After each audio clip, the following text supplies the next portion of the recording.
Leçon 226, ma demeure m'attend, je me hâterai d'y retourner. Là, il te dit en fait que l'éveil spirituel, c'est... Bah attends, je vais te lire la phrase.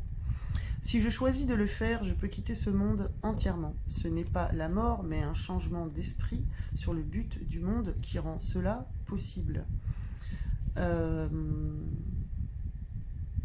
petit quelqu'un qui se prend pour un petit bout de viande pensant et spirituel, qui veut améliorer le monde et arrêter la famine dans le monde et faire justice, c'est pas l'éveil spirituel. Ça, c'est à l'intérieur du monde, ce sont des perceptions humaines. Là, en termes spirituels, quitter ce monde entièrement, c'est en fait le monde fait ce qu'il a à faire, c'est l'expression d'une hallucination individuelle et collective.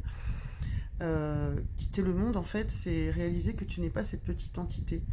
Il y a quelque chose de bien plus grand que toi, qui est l'unité, ce qui est cette conscience une, qui se subdivise et ressemble à tout ça, qui crée les objets. Là, j'ai un ventilateur, il y a quoi là? Il y a du sel, un DVD, un chat.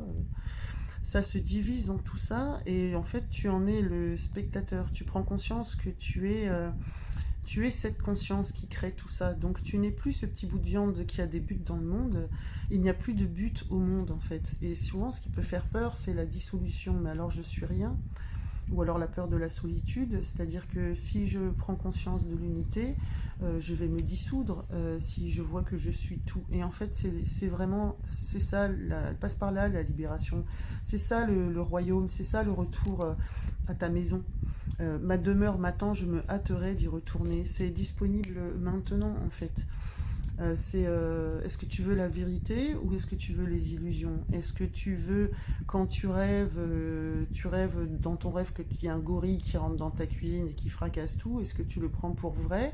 Ou est-ce que tu veux te souvenir que tu as rêvé d'un monde souffrant qui en fait n'était que l'expression de ta dualité, c'est-à-dire cru, que tu croyais, et qu'en fait l'éveil c'est te montrer que tu y as cru et que tout ça n'était qu'un film, un rêve, un monde de symboles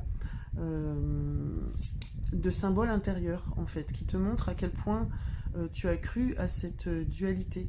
Donc le but c'est pas améliorer le monde, c'est de se rendre compte que le monde n'existe pas et qu'il est une substance où temps, matière, espace n'existe pas, c'est prouvé par la science, qui est projeté autour de ton point focal que tu penses être toi, mais essaye de voir que tu regardes ce monde pas par les yeux de ton corps, mais déjà par les yeux de Dieu.